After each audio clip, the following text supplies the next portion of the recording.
Hey everyone, welcome back to my channel study treat. Friends, आज के इस video में मैं आपसे बात करने जा रही हूँ गृह मंत्रालय ने जारी की 1 दिसंबर से लागू होने वाली कोरोना की नई गाइडलाइंस। तो चलिए वीडियो शुरू करने से पहले अगर आपने मेरे चैनल को सब्सक्राइब नहीं किया है तो जल्दी से मेरे चैनल को कर लीजिए सब्सक्राइब और बेल आइकन को प्रेस कीजिए ताकि मेरी हर वीडियो की नोटिफिकेशन आपको आसानी से मिलती रहे। देश में बढ़ते कोरोना के मामलों को देखते हुए गृह मंत्रालय ने 1 दिसंबर से लागू होने वाली अनलॉक प्रक्रिया के लिए नई गाइडलाइंस जारी की है। दिशा निर्देशों का मुख्य फोकस कोविड-19 के प्रसार के खिलाफ हासिल किए गए पर्याप्त लाभ को बढ़ाना है। इसके अलावा कुछ राज्यों, संघ राज्यों, क्षेत्रों में बढ़ते नए मामलों को ध्यान में रखते हुए त्योहारों के मौसम और सर्दियों की शुरुआत में यह जोर दिया गया है कि महामारी को पूरी तरह से दूर करने के लिए सावधानी बनाए रखने और निर्धारित रणनीति का सख्ती से पालन करने की आवश्यकता है। MHA और स्वास्थ्य और परिवार कल्याण मंत्रालय MOHFW द्वारा जारी किए गए दिशा निर्देशों SOP की निगरानी, नियंत्रण और सख्त से नियमों के पालन पर ध्यान केंद्रित किया गया है। जिला पुलिस और नगर निगम के अधिकारी यह सुनिश्चित करने के लिए जिम्मेदार होंगे कि निर्धारित उपायों का कड़ाई से पालन किया गया है। इसके साथ ही बढ़ते कोरोना के मामलों को देखते हुए केंद्र शासित राज्य अपने आकलन के आधार पर स्थानीय प्रतिबंध लगा सकते हैं।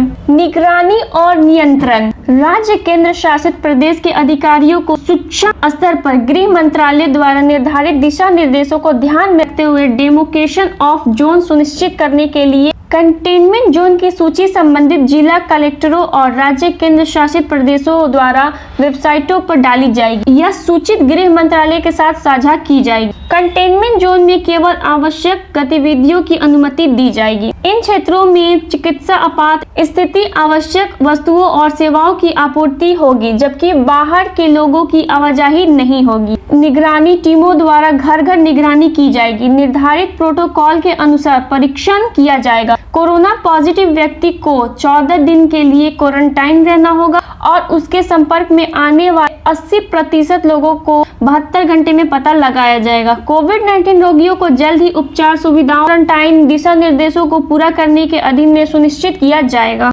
कोविड उपयुक्त व्यवहार।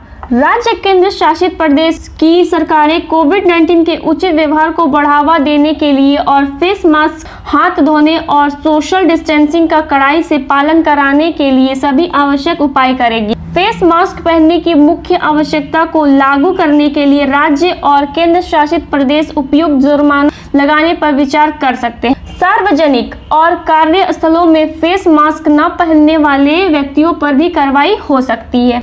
भीड़ भाड़ वाली जगह विशेषकर बाजारों, साप्ताहिक बाजारों और सार्वजनिक परिवहन में सोशल डिस्टेंसिंग के लिए स्वास्थ्य और परिवार कल्याण मंत्रालय MOHFW एक SOP जारी करेगा, जिसे राज्य और केंद्र शासित प्रदेशों द्वारा सख्ती से लागू किया जाए। कोविड-19 प्रबंधन के लिए राष्ट्रीय दिशा निर्देशों का पूरे देश में पालन किया जाएगा ताकि कोविड-19 उपयुक्त व्यवहार को लागू किया जा सके। SOP का कड़ाई से पालन करना। कंटेनमेंट जोन के बाहर सभी गतिविधियों की अनुमति दी गई है, केवल निम्न को छोड़कर जिन्हें कुछ प्रतिबंधों के साथ अनुमति दी गई। यात्रियों की अंतर्राष्ट्रीय हवाई यात्रा जैसा कि MHA द्वारा अनुमति है। सिनेमा हॉल में 50% तक की क्षमता। स्विमिंग पूल केवल खेल व्यक्तियों के प्रशिक्षण के लिए। प्रदर्शनी हॉल केवल व्यापार से व्यवसाय के लिए, B2B परियोजनाओं के लिए। धार्मिक, खेल, मनोरंजन, शैक्षिक, सांस्कृतिक, धार्मिक सभा हॉल की क्षमता का अधिकतम 50%। हालांकि स्थिति के उनके आकलन के आधार पर राज्य केंद्र शासित प्रदेश 100 व्यक्तियों या उससे कम कर सकते हैं। स्थानीय प्रतिबंध। स्थिति के अपने आकलन के आधार पर राज्य और केंद्र शासित प्रदेश स्थानीय प्रतिबंध लगा सकते हैं, जिसमें रात के कर्फ्यू शामिल है। हालांकि राज्य केंद्र शासित प्रदेश सरकारें केंद्र सरकार के पूर्व परामर्श के बिना किसी भी स्थानीय लॉकडाउन राज्य, जिला, उप विभाग, शहर स्तर को कंटेनमेंट क्षेत्रों से बाहर नहीं लगाएंगे। राज्यों और केंद्र शासित प्रदेशों को भी कार्यालयों से सोशल डिस्टेंसिंग को लागू करने की आवश्यकता है।